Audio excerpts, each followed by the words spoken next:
The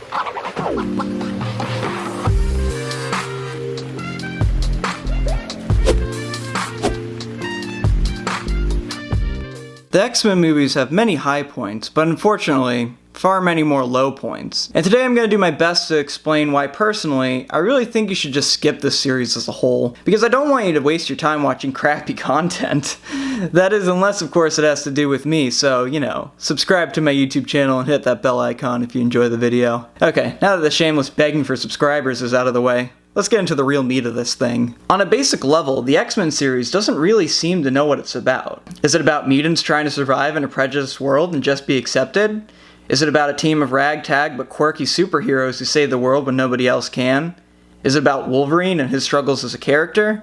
Or is it about world-ending threats and alien invasions with big CGI battles? Well, it depends on which movie in the series you watch. To give some context, I'll quickly go over my feelings for each movie. To start, the original X-Men film is an average movie that doesn't exactly hold up, but it's charming enough to be an enjoyable watch as its own thing. But then we get into X-Men 2. And I know this is a lot of people's favorite, but I just don't like it that much. I didn't exactly fall in love with the characters in the first movie, so seeing them in a more character-driven movie just didn't do much for me. And while yes, I think objectively the second film is definitely one of the better movies in the series, but that really doesn't say much. I'll also add the second X-Men movie is the last movie in the series to really retain that early 2000s charm.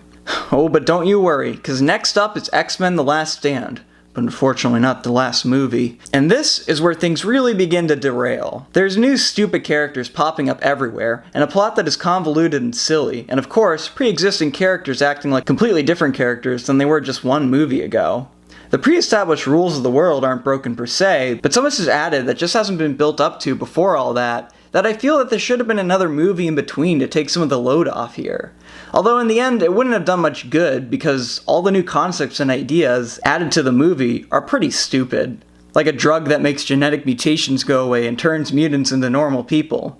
Once again, it doesn't exactly break the rules of the world, but it's all around pretty silly, and it doesn't work well at all. After that abomination, there is of course the first two Wolverine standalone movies. I know First Class came out between these two, but we'll get to that movie after.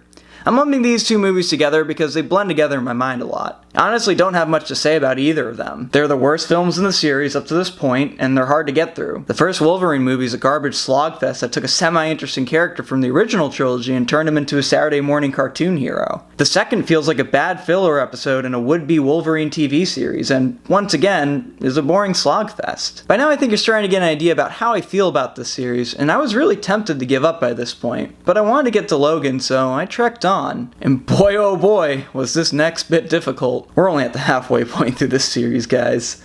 Ugh. Okay, next up, X-Men First Class. It's a blunt origin story that recasts all the original characters with less likable actors. I wish I could say more, but honestly, almost nothing happens in this movie. It's passable at best, but there's nothing that really stands out. But the next film was actually a surprising one. X-Men Days of Future Past. By this point I was getting really sick of the series, but this movie came as a pleasant surprise. It's by no means a masterpiece, but was legitimately entertaining for what it was, and the best in the series since the first X-Men film. It combines the original cast with the new cast for a little fun adventure that's competently written and takes the series into a better, more hopeful direction. But all's well that ends well. Except when it's not. And this one bright spot in the series is quickly erased by X-Men Apocalypse. Oh my god, X-Men Apocalypse. Or as I like to call it, the origin of Professor Xavier's hair loss, the movie. This movie was quite possibly the worst one up to this point. It stars the new cast once again, and it's incredibly generic, boring. It makes use of almost every single comic book movie cliche known to man.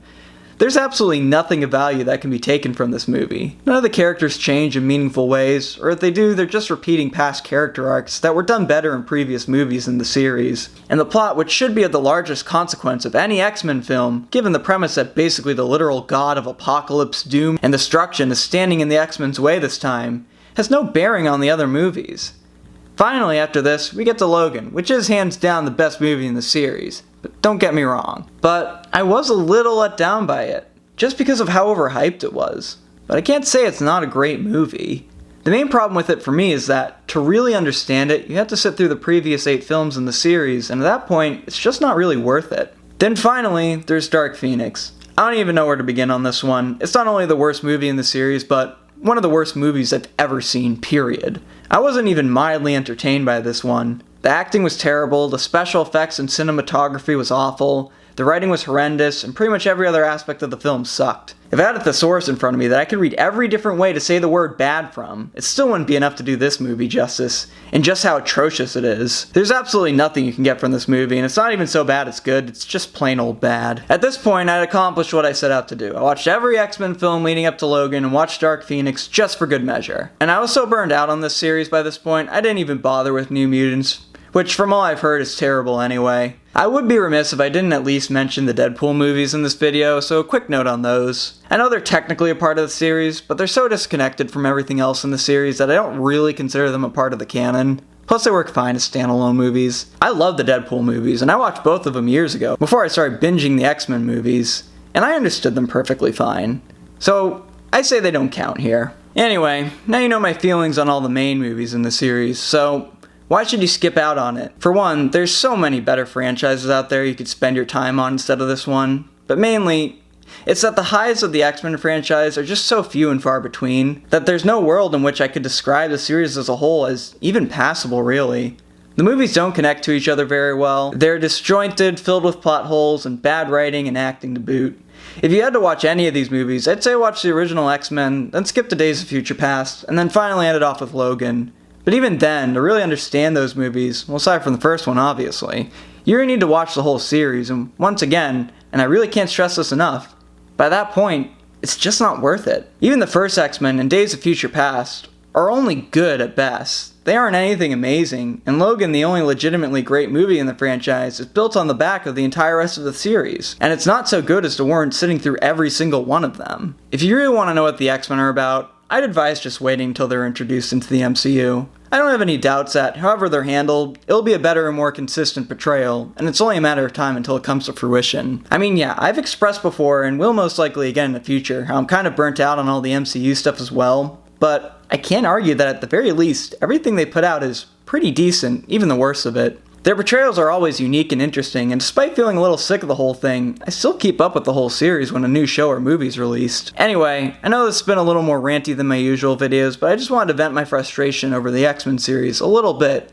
and hopefully convince newcomers to just not waste their time here. I did it! I finally figured out how all the X-Men movies are connected with each other, okay? They might be bad, inconsistent, have horrible plots, badly written dialogue, terrible acting, but there's one thing that connects all these films that transcends the very fabric of what it means to be a good movie. And that is, they're slightly better than the DCEU films.